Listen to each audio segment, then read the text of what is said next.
All the information has been collected from multiple sources. Hello guys, कैसे हैं आप सब लोग। आज मैं जिस केस के मुतालिक आप सब के साथ डिस्कस करने वाली हूँ उसका ताल्लुक पाकिस्तान पंजाब के गांव बखर से है। ये अजीब व गरीब केस पाकिस्तान में 2011 के दौरान पेश आया। यकीन जानिए दोस्तों, जब मैं इस केस को स्टडी कर रही थी तो मेरे अपने रोंगटे खड़े हो गए थे। ऐसा अजीब व गरीब केस मैंने पहले कभी नहीं सुना था। सो ये केस मैं आप सबके साथ भी शेयर करने जा रही हूँ। ये कहानी दो भाइयों की है जिन पर ये इल्ज़ाम आया था कि वो कब्रों से मुर्दों को निकालकर खाया करते थे। जी हाँ दोस्तों, आप लोगों ने बिल्कुल ठीक सुना। वो लोग कब्रों से मुर्दे यानी कि मरे हुए लोगों को बाहर निकाल के पका के खा जाया करते थे। ये सिलसिला काफ़ी टाइम तक चलता रहा, लेकिन आखिरकार इन दोनों भाइयों को रंगे हाथों पकड़ ही लिया गया। ये बिना किसी देरी के चलते हैं इस अजीबो गरीब केस की तरफ जिसने पूरे पाकिस्तान इवन के पूरी दुनिया को हिलाकर रख दिया गया था, और आज भी पाकिस्तान में ये दोनों भाई खौफ की अलामत हैं। तो फिर चलते हैं केस की जानिब। मोहम्मद शाहजेब और मोहम्मद आरिफ, इन दोनों भाइयों का ताल्लुक पाकिस्तान के सूबे पंजाब के एक गांव बखर से था। तफसीलात के मुताबिक बखर गांव से ताल्लुक़ रखने वाली 24 साला आयशा बीबी का इंतकाल कैंसर की बीमारी के सबब हो जाता है। आयशा बीबी की आखिरी रसूमात अदा करने के बाद उसके लवाहिकीन उसकी मैयत को कब्रिस्तान जाकर दफना कर वापस आ जाते हैं। अगले दिन जब उसके घर वाले फातिया के घर से उसकी कब्र पर जाते हैं तो उन्हें शक होता है कि कब्र के साथ कोई न कोई छेड़खानी ज़रूर की गई है। काफ़ी सोचो विचार के बाद उसके लवाहिकीन आपस में सलाह मशवरा करने के बाद आयशा बीबी की कब्र कुशाई करते हैं। उन सब का शक बिल्कुल दुरुस्त साबित होता है। आयशा बीबी की लाश कब्र से गायब होती है। ये सब देखते ही तमाम लवाहिकीन के दरमियान खलबली सी मच जाती है। सबको समझ ही नहीं आता कि आयशा बीबी की मैयत आखिर कहाँ चली गई, कौन चुरा कर ले गया। यह अजीबो गरीब खबर पूरे गांव में आग की तरह फैल जाती है। हर कोई आपस में ये चहमगोइयाँ करने लगता है कि आयशा बीबी की कब्र पर से लाश आखिर कहाँ चली गई। कुछ बेवकूफ़ लोग इस बात का ताल्लुक भूत प्रेत और जिन वगैरह से जोड़ने लगते हैं। बहरहाल गांव के लोग आपस में सलाह मशवरा करने के बाद लवाहिकीन के साथ मिलकर इस बात को जिरगे के सामने पेश करते हैं। जिरगे के तमाम मेंबर्स गांव के लोगों की बात गौर से सुनते हैं और सबको इस बात की तसल्ली देते हैं कि वो इस मामले को हर हाल में सॉल्व करके रहेंगे, और जो कोई भी इस संगीन जुर्म में मुलविस है उसे कड़ी से कड़ी सज़ा ज़रूर दी जाएगी। इस केस को लेकर गांव में खासी अफरा तफरी मच जाती है। हर बंदा परेशान होता है और काफ़ी हद तक खौफ का शिकार हो जाता है, क्योंकि ऐसी बात पूरे गांव में पहले कभी नहीं सुनी गई थी। हर इंसान ही अपनी जगह गम और गुस्से का शिकार होता है और क्रिमिनल को जल्दी से जल्दी पकड़ने की मांग करता है। जिरगे के तमाम मेंबरान अपने अपने तौर पर इन्वेस्टिगेशन स्टार्ट कर देते हैं। लोगों से पूछताछ की जाती है, लेकिन फिर भी किसी के हाथ कोई भी सबूत नहीं लगता। उधर आयशा बीबी के घर वाले भी शदीद गम और गुस्से का शिकार होते हैं और ख़ासे सदमे में होते हैं। यहाँ तक कि आयशा बीबी का वालिद बेइंतहा परेशान होता है कि उनकी जवान बेटी की लाश आखिर कौन चुरा कर ले गया। जाहिर सी बात है दोस्तों, किसी भी बाप के लिए ये बहुत दुख की बात है कि पहले उसकी जवान बेटी कैंसर के सबब इंतकाल कर जाती है और वो जैसे तैसे इस गम को बर्दाश्त करता है कि फिर उसे पता चलता है कि उसकी जवान बेटी की लाश गायब हो चुकी है। 2011 के दौरान ये अजीब व गरीब केस काफ़ी मशहूर हुआ था। वो दोनों भाई खौफ की अलामत बन चुके थे पूरे पाकिस्तान के लिए। ये अजीब व गरीब केस पाकिस्तान के लिए बिल्कुल नया था। हर इंसान ही खौफ का शिकार हो चुका था और सोच भी नहीं सकता था कि इंसानियत इस हद तक भी गिर सकती है। काफ़ी कोशिशों के बावजूद भी जिरगे के मेंबरान के हाथ क्रिमिनल नहीं आ रहे थे। काफ़ी कोशिश की गई, काफ़ी पूछताछ की गई, लेकिन लोगों का सब्र अब जवाब देता जा रहा था। लोग कहीं ना कहीं मायूस होते जा रहे थे। अब हर कोई ये चाह रहा था कि इस केस को पुलिस की तरफ ले जाया जाए। लिहाजा सोचने समझने के बाद जिरगे के मेंबरान गाँव वालों के दबाव के बाद इस केस को आखिर पुलिस की तरफ ले जाने के लिए राजी हो जाते हैं, क्योंकि गांव वालों का गुस्सा दिन ब दिन बढ़ता जा रहा था। कोई भी अब इस मामले में नरमी बर्दाश्त करने को बिल्कुल तैयार ही ना था। बिल्कुल भी देर ना करते हुए इस केस को आयशा बीबी के लवाहिकीन की जानिब से, जिरगे की जानिब से और गांव वाले की जानिब से पुलिस की तरफ ट्रांसफ़र कर दिया जाता है और क्रिमिनल्स के खिलाफ FIR दर्ज करवा दी जाती है, ताकि आयशा बीबी की लाश को जल्द से जल्द ढूंढा जा सके और उसके क्रिमिनल्स को सज़ा दिलवाई जा सके और आयशा बीबी को इंसाफ दिलवाया जा सके। ये केस दर्ज होते ही पुलिस अपने तौर पर इन्वेस्टिगेशन शुरू कर देती है और अपनी तरह से लोगों से पूछताछ करना स्टार्ट कर देती है।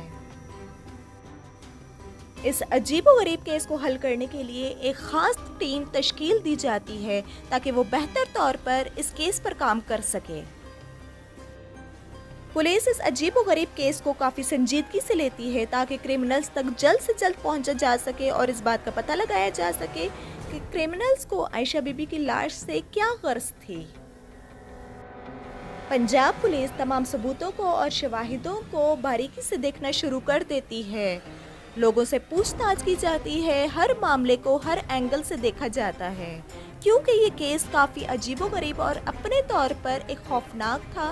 ऊपर से भी काफ़ी प्रेशर बिल्डअप होता है पुलिस पर कि इस केस को जल्द से जल्द सॉल्व किया जाए। मैं यहाँ दिल से तारीफ करना चाहूँगी पंजाब पुलिस की कि उन्होंने वाकई इस केस को बहुत बेहतरीन तरीके से सॉल्व करना शुरू कर दिया।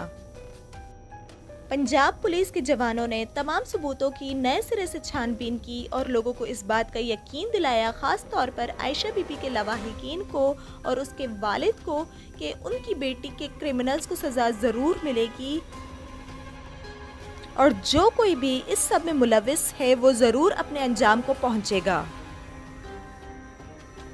हुकूमत पाकिस्तान भी इस केस पर ख़ास नज़र रखने लगती है। पूरी दुनिया में जाहिर है इस केस की वजह से पाकिस्तान की बदनामी हो रही थी और पुलिस को एक डेडलाइन दी जाती है कि इस तारीख के अंदर अंदर इस केस को हर हाल में सॉल्व कर लिया जाए। पूरा पाकिस्तान ही ये सोचने पर मजबूर हो जाता है कि आखिर ये किस किस्म का दौर आ गया है कि जिंदा तो जिंदा, अब मुर्दे भी महफूज नहीं रहे। बहरहाल पुलिस क्रिमिनल्स को पकड़ने के लिए एक ख़ास टीम बनाती है जिसमें गांव वालों को भी शामिल किया जाता है। बहुत से मुखबिर गांव में छोड़े जाते हैं ये पता लगाने के लिए कि क्रिमिनल्स आखिर हैं कौन और उनका मकसद क्या है। शुरुआत में तो पुलिस के जवानों के हाथ सिर्फ नाकामी ही आती है, लेकिन धीरे धीरे उम्मीद की किरण जागना शुरू हो जाती है। आहिस्ता आहिस्ता पाकिस्तानी पुलिस के जवानों के हाथ ऐसे सबूत और शवाहिद लगना शुरू हो जाते हैं जिनसे उन्हें काफ़ी मदद मिलती है। गांव के लोग भी पुलिस की पूरी मदद करते हैं और उनसे जो भी बन पड़ता है वो पुलिस को बताने की कोशिश करते हैं और जैसा जैसा पुलिस करती है वैसे ही करने की कोशिश करते हैं। यहाँ तक कि पुलिस के जवान गांव के लोगों की घर घर जाकर तलाशी करते हैं। हर घर में तलाशी ली जाती है ताकि केस से रिलेटेड कोई भी सबूत हाथ से ना निकले और यही तदबीर आखिरकार कारगर साबित होती है। इसी घर घर तलाशी के दौरान और मुखबरों की मदद से आखिरकार पंजाब पुलिस उन दो आदमखोर भाइयों के घर पहुंच ही जाती है।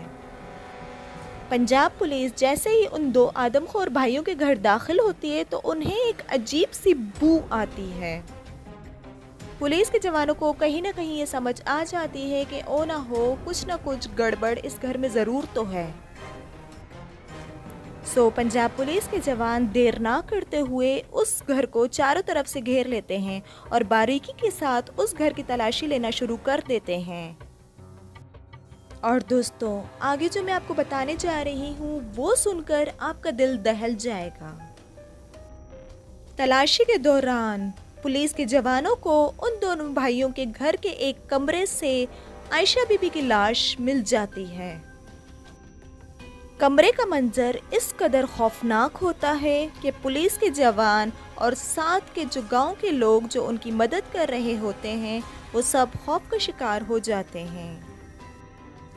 आयशा बीबी की लाश काटी पीटी हालत में उन्हें चारपाई के नीचे से दस्तयाब होती है। दरअसल दोस्तों, हुआ कुछ यूँ था कि जिस दिन आयशा बीबी को दफनाया गया था उसी रात ये दोनों आदमखोर भाई कब्रिस्तान जाते हैं और आयशा बीबी की कब्र को खोदकर उसकी लाश को चुराकर अपने घर ले आते हैं। दोस्तों, जब मज़ीद पंजाब पुलिस के जवान इन दोनों आदमखोर भाइयों के घर की तलाशी लेते हैं तो यकीन जानिए उनके पैरों तले से ज़मीन निकल जाती है, क्योंकि तलाशी के दौरान वो कुछ ऐसा देखते हैं जो उन्होंने अपनी ज़िंदगी में पहले कभी नहीं देखा होता। तलाशी करते करते जब वो घर के एक हिस्से की जानिब जाते हैं तो उन्हें एक देग नज़र आती है, एक बड़ा सा देगचा, और जैसे ही वो उस देगचे पर से ढक्कन हटाते हैं तो अंदर का मंजर देखकर उनकी रूह कांप जाती है, क्योंकि आयशा बीबी के गोश्त के टुकड़े उसके अंदर पके हुए होते हैं और आयशा बीबी की बॉडी के काफ़ी सारे पार्ट्स वो लोग पका के खा चुके होते हैं। पूरे घर से पुलिस के जवानों को अजीबोगरीब से हथियार, आयशा बीबी की बॉडी और बॉडी के कुछ पार्ट्स पके हुए मिलते हैं।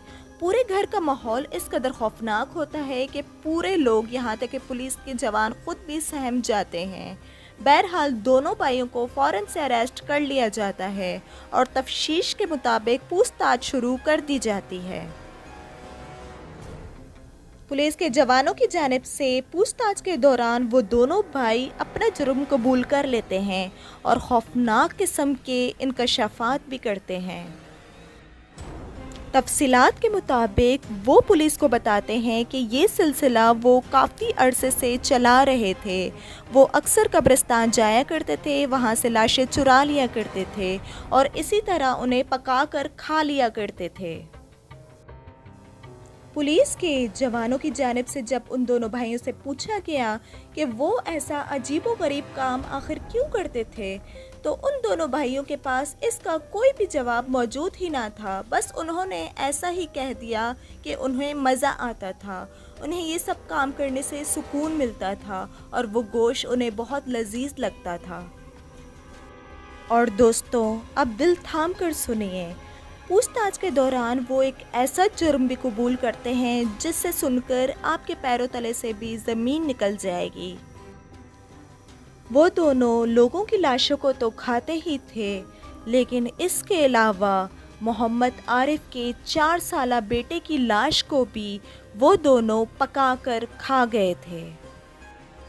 पुलिस को ये यकीन आ ही नहीं रहा था कि कोई भी बाप अपने बेटे के साथ या कोई भी चाचा अपने भतीजे के साथ ऐसा कैसे कर सकता है कि उसकी लाश को तदफीन के बजाय उसको खा जाया जाए।